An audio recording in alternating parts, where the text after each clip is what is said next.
Hello नाजरीन, अस्सलाम वालेकुम वरहमतुल्लाहि वबरकातुहू। आज की जो वीडियो हम लेकर के आए हैं आपके पास में, ये एक रिएक्शन पर है हमारे नबी पाक सल्लल्लाहु अलैहि वसल्लम के और एक हिरन के वाक़ये के मुतालिक है। और एक यहूदी ने जैसे कि हिरन को बांध के रखा हुआ था और फिर हमारे नबी पाक सल्लल्लाहु अलैहि वसल्लम से हिरन ने शिकायत की है, अल्लाह के रसूल देखो, इस यहूदी ने मुझे बांध के रखा हुआ है और मेरे छोटे छोटे बच्चे हैं और उनको भूख लग रही होगी, मुझे उनको दूध भी पिलाना है। तो अजीजों, हमारे नबी पाक सल्लल्लाहु अलैहि वसल्लम का मौजिज़ा था कि जानवरों की भी ज़बान अल्लाह के रसूल सल्लल्लाहु अलैहि वसल्लम समझते थे। तो आप इस वीडियो के अंदर बहुत कुछ देखेंगे और आपको पूरा वाक़या इंशाअल्लाह तफसील के साथ आपको समझ आएगा। और आप देखें मेरे साथ इस वीडियो को। चलिए हम वीडियो शुरू करते हैं। सल्लल्लाहु अलैहि वसल्लम जंगल के पास से गुजर रहे थे। तभी उन्होंने देखा कि एक यहूदी ने एक हिरन को बांध रखा है। जैसे ही उस हिरन की नजर नबी पाक सल्लल्लाहु अलैहि वसल्लम पर पड़ी, वह रोते हुए बोल पड़ा, या रसूल अल्लाह, या हबीब अल्लाह, आज सुबह मैं अपने बच्चों को छोड़कर खाने की तलाश में निकला था। उसी दौरान यह यहूदी आया और मुझे पकड़कर बांध दिया। सुबह से अब तक मैं यूं ही कायद हूं। या रसूल अल्लाह सल्लल्लाहु अलैहि वसल्लम, मेरे छोटे छोटे बच्चे हैं। सुबह से मैंने उन्हें दूध नहीं पिलाया। वह मुझे ना पाकर परेशान हो गए होंगे। शायद उनका गला दूध ना मिलने की वजह से सूख गया होगा। या रसूल अल्लाह सल्लल्लाहु अलैहि वसल्लम, मेरी आपसे इल्तिजा है कि आप मेरी मदद करें।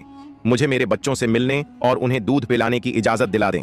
हिरण्य की दर्द भरी गुजारिश सुनकर हजरत मोहम्मद सल्लल्लाहु अलैहि वसल्लम की आंखों से आंसू छलक पड़े। आपने उस यहूदी से फरमाया, ऐ यहूदी, तुमने इस मासूम हिरण्य को क्यों बांध रखा है?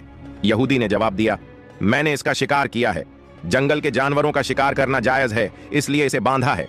नबी ए अकरम सल्लल्लाहु अलैहि वसल्लम ने फरमाया, क्या तुम नहीं देख रहे कि यह एक माँ है? इसके थन दूध से भरे हुए हैं। यह अपने बच्चों को दूध ना पिला पाने की वजह से परेशान है। इसे छोड़ दो ताकि यह अपने बच्चों को देख सके और उन्हें दूध पिला सके। यहूदी ने कहा, मैंने इसे बड़ी मेहनत से पकड़ा है, अब तुम्हारी बात मानकर इसे क्यों छोड़ दूं? हजरत मोहम्मद सल्लल्लाहु अलैहि वसल्लम ने नरमी से समझाते हुए फरमाया, इस मां हिरण को एक बार अपने बच्चों के पास जाने दो। वह उन्हें दूध पिलाकर और मिलकर वापस तुम्हारे पास लौट आएगी। यहूदी ने तंज से कहा, बांधा हुआ जानवर आज तक वापस आया है? क्या ऐसी कोई मिसाल है? अगर मैं इसे छोड़ दूं तो यह कभी नहीं लौटेगा। जब नबी पाक सल्लल्लाहु अलैहि वसल्लम ने देखा कि यहूदी किसी भी तरह से हिरण को छोड़ने के लिए तैयार नहीं है, तो आपने फरमाया, ऐ यहूदी, इस हिरण को आजाद कर दो। इसके बदले तुम मुझे बांध लो। अगर यह वापस ना लौटे तो तुम मुझे उम्र भर कैद में रख सकते हो। यहूदी ने कहा, ठीक है, एक शर्त पर मैं इसे छोड़ रहा हूं। अगर यह वापस ना आए तो मैं तुम्हें उम्र भर के लिए कैद कर लूंगा। आखिरकार यहूदी ने हिरण को छोड़ दिया और हजरत मोहम्मद सल्लल्लाहु अलैहि वसल्लम को बांध दिया। आजाद होते ही हिरण तेजी से जंगल की तरफ भाग गया।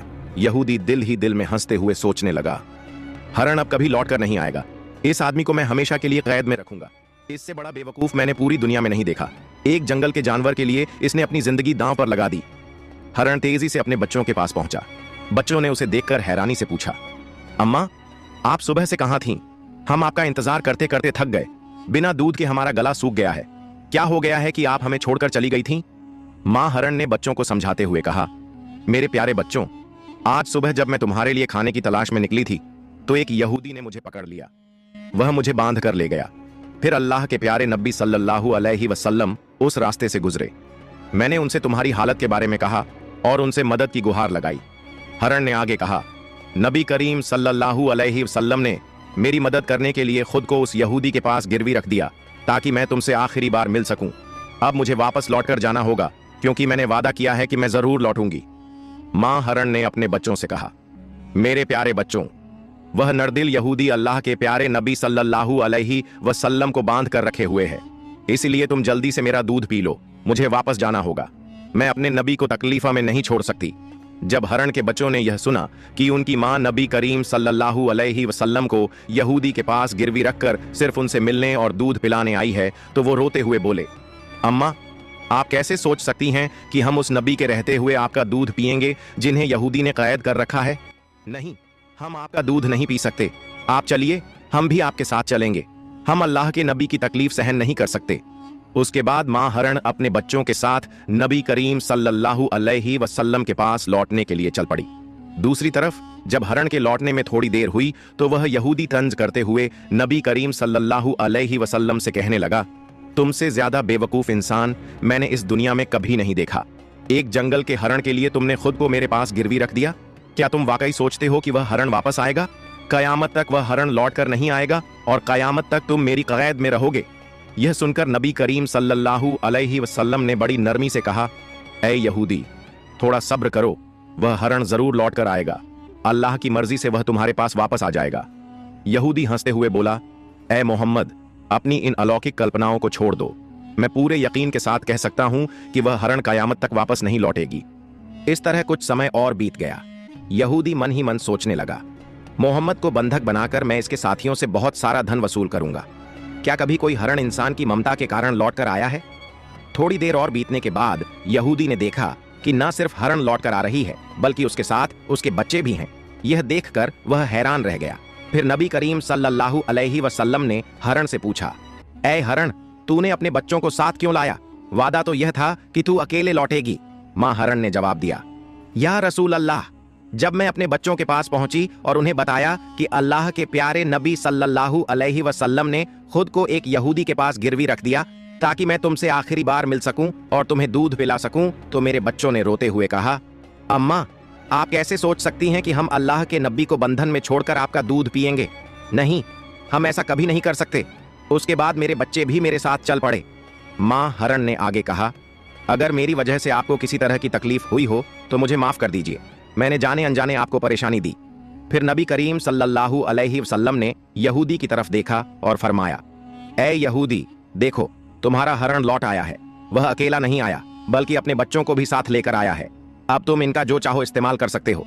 और एक बात याद रखो, मैं केवल इंसानों का नबी नहीं हूं, मैं जंगल के जानवरों, परिंदों और पूरी कायनात का नबी हूं। यह बात कहकर जब नबी करीम सल्लल्लाहु अलैहि वसल्लम जाने लगे तो वह यहूदी पीछे से पुकारते हुए बोला, या रसूल अल्लाह, या हबीब अल्लाह, वह हरण जो आपकी ममता में वापस लौट आया, मैं समझ गया कि आप अल्लाह के सच्चे नबी हैं। या रसूल अल्लाह, मुझे अपने हाथों से कलमा पढ़ाकर मुसलमान बना दीजिए। मुझे अब उस हरण की कोई जरूरत नहीं है, मैं उसे आपको सौंपता हूं और आपकी सेवा में अपनी जिंदगी गुजारना चाहता हूं। इसके बाद वह यहूदी नबी करीम सल्लल्लाहु अलैहि वसल्लम के हाथों पर कलमा पढ़कर मुसलमान हो गया। सुभान अल्लाह। एक और वाकया, एक दिन नबी करीम सल्लल्लाहु अलैहि वसल्लम अपने सहाबा के साथ एक मजलिस में तशरीफ फरमा थे।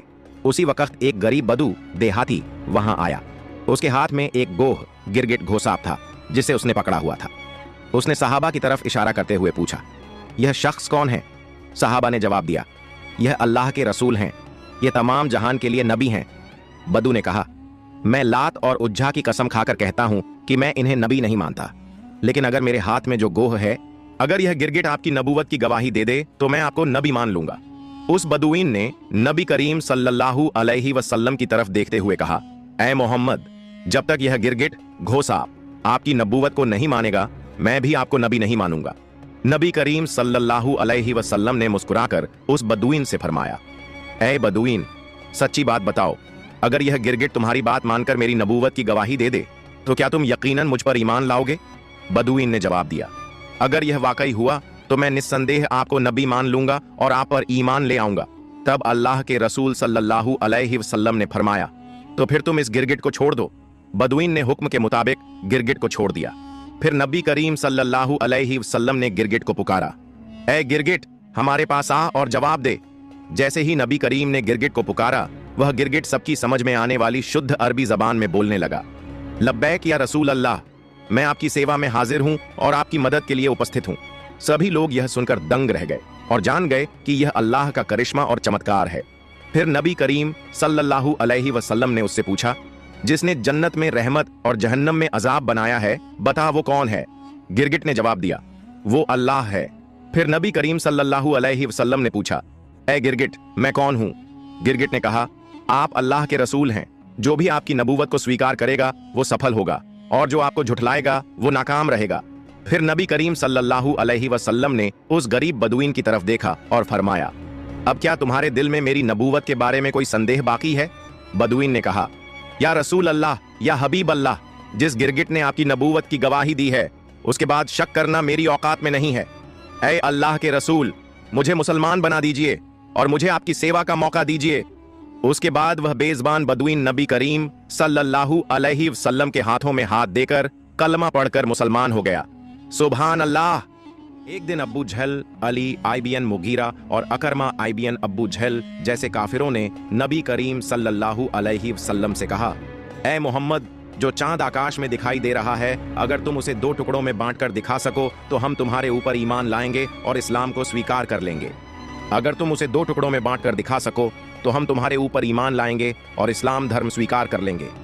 तब नबी ए अकरम सल्लल्लाहु अलैहि वसल्लम ने उनसे पूछा, अगर मैं सच में आसमान के चांद को 2 टुकड़ों में बांटकर दिखा दूं तो क्या तुम मुझ पर ईमान लाओगे और अल्लाह को अपना रब मानोगे? उन्होंने कहा, पहले हमें चांद को 4 टुकड़ों में बांटकर दिखाओ। अगर तुम ये कर सको तो हम निश्चित ही तुम पर ईमान लाएंगे, अल्लाह को अपना रब मानेंगे और तुम्हें नबी के तौर पर स्वीकार करेंगे।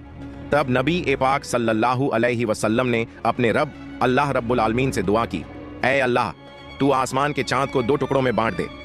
फिर अल्लाह ने अपने महबूब की दुआ कबूल कर ली। नबी ए अकरम सल्लल्लाहु अलैहि वसल्लम ने अपनी उंगली से चांद की तरफ इशारा किया और एक ही पल में चांद 2 टुकड़ों में बांट गया। चांद के दोनों टुकड़े इतने दूर दूर हो गए कि उनके बीच में हीरा पर्वत, माउंटेन ऑफ हीरा, नजर आने लगा। ये मंजर काफिरों ने अपनी आंखों से देखा। फिर नबी ए करीम सल्लल्लाहु अलैहि वसल्लम ने उनका नाम ले लेकर पुकारा, ए अबू जहल, तुम गवाह बनो। ए अली इब्ने मुगीरा, तुम गवाह बनो। ए राज इब्न आयल, तुम गवाह बनो। मैंने तुम्हारी शर्त के मुताबिक आसमान के चांद को 2 टुकड़ों में बांट दिया है। अब तुम लोग अपनी बात निभाओ, अल्लाह को रब मानो और मुझे नबी के तौर पर स्वीकार करो। मगर काफिर हंसते हुए कहने लगे, ओ मोहम्मद, अब तक हम ये समझते थे कि तुम्हारे पास सिर्फ इस धरती की चीजों पर जादू करने की ताकत है, लेकिन अब तो हम देख रहे हैं कि तुम आसमान के चांद पर भी जादू कर सकते हो। तुम्हारी तरह इतना बड़ा जादूगर हमने कभी नहीं देखा। और याद रखो, हम कभी किसी जादूगर को नबी नहीं मान सकते। हकीकत ये थी कि अल्लाह रब्बुल आलमीन ने उनके नसीब में ईमान का तोहफा लिखा ही नहीं था, इसलिए वो इतने बड़े चमत्कार को देखकर भी इस्लाम को स्वीकार न कर सके। इस खास मौजज़े के बारे में अल्लाह ने सूरत उल कमर में इरशाद फरमाया है, कयामत करीब आ गई है और चांद फट चुका है।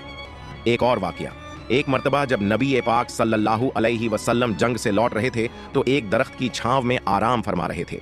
उनकी तलवार पास में रखी थी। उसी वक्त उनका एक दुश्मन वहां आ गया। उसने तलवार उठा ली, म्यान कवर हटाया और सीधा नबी पर तान दी। फिर वो शख्स कहने लगा, ए मोहम्मद, अब बताओ तुम्हें मेरे हाथ से कौन बचाएगा?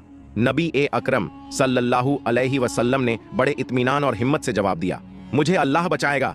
जैसे ही उसने ये सुना, उसका जिस्म कांपने लगा, हाथ पांव थरथराने लगे और डर के मारे तलवार उसके हाथ से गिर गई। फिर नबी ए पाक सल्लल्लाहु अलैहि वसल्लम ने तलवार उठाई और फरमाया, अब बताओ तुम्हें मेरे हाथ से कौन बचाएगा? अब वो शख्स कांपते हुए कहने लगा, अगर कोई इज्जतदार शख्स मेरी जान बख्श सकता है तो वही बचा सकता है। इस पर नबी ने फरमाया, जा, मैं तुम्हें माफ करता हूं और तुझे कोई नुकसान नहीं पहुंचाऊंगा। रसूलुल्लाह सल्लल्लाहु अलैहि वसल्लम की इस रहमत और अजीम इंसानियत को देखकर वो शख्स हैरान रह गया। वो अपने कबीले के पास लौट गया और कहने लगा, मैं ऐसे इंसान से मिला हूं जिसकी शफकत और बड़प्पन की कोई मिसाल नहीं है। ऐ मेरी कौम, आज से मैं तुमसे अलग हो रहा हूं। अब मैं उस शख्स के लिए अपनी जान भी कुर्बान कर सकता हूं। फिर वो शख्स नबी ए पाक सल्लल्लाहु अलैहि वसल्लम के पास वापस आया और अर्ज किया, या रसूलुल्लाह, मुझे मुसलमान बना दीजिए और मुझे आपके कदमों में सेवा करने का मौका दीजिए।